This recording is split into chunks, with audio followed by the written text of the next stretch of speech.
ოჯახური კონფლიქტი, რომლის დროსაც დანით მიყენებული ჭრილობით გელაოსიავა გარდაიცვალა 36 წლის მამაკაცი მეზობელთან იმყოფებოდა, როდესაც სახლში ნათესავებს შორის ჩხუბი დაიწყო.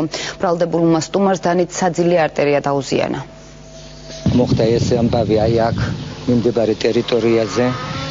სიძესა და სიძეს შორის ყოფილა დავა და ესენი ნათესავებიც არიან და აქ ადგილზე იმყოფებოდნენ. 36 წლის გელა იოსავა დანით მიყენებული ჭრილობებით ამ საცხოვრებელი სახლის ეზოში გარდაიცვალა.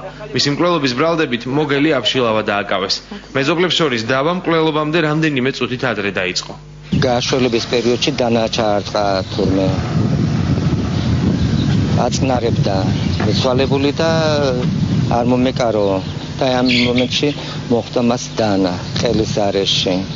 გადაჭრა არტერია და დაეცალა სისხლისგან. დანარჩენი ახლა დეტალები მე ზუსტად ვერ აღიწერთ, ამას გამოძიება დაადგენს. ხობის რაიონის სოფელ ნოჯიხებში მცხოვრებლები ყვებიან, რომ ბრალდებულ აბშილავას სახლში მისი მეზობელი მამაკაცები ერთად სვამდნენ. თვალ აბშილავას ჩხუბი საკუთარ სიდედრთან მოუვიდა. თვითმხილველები იხსენებენ, რომ ბრალდებული სამზარეულოსდანი სწორედ სიდედრის მოკვლას ცდილობდა. ორივე ხელში დანახი. მოგელი რა შვები დააგდენი დანახი. არ შემოხვიდეო.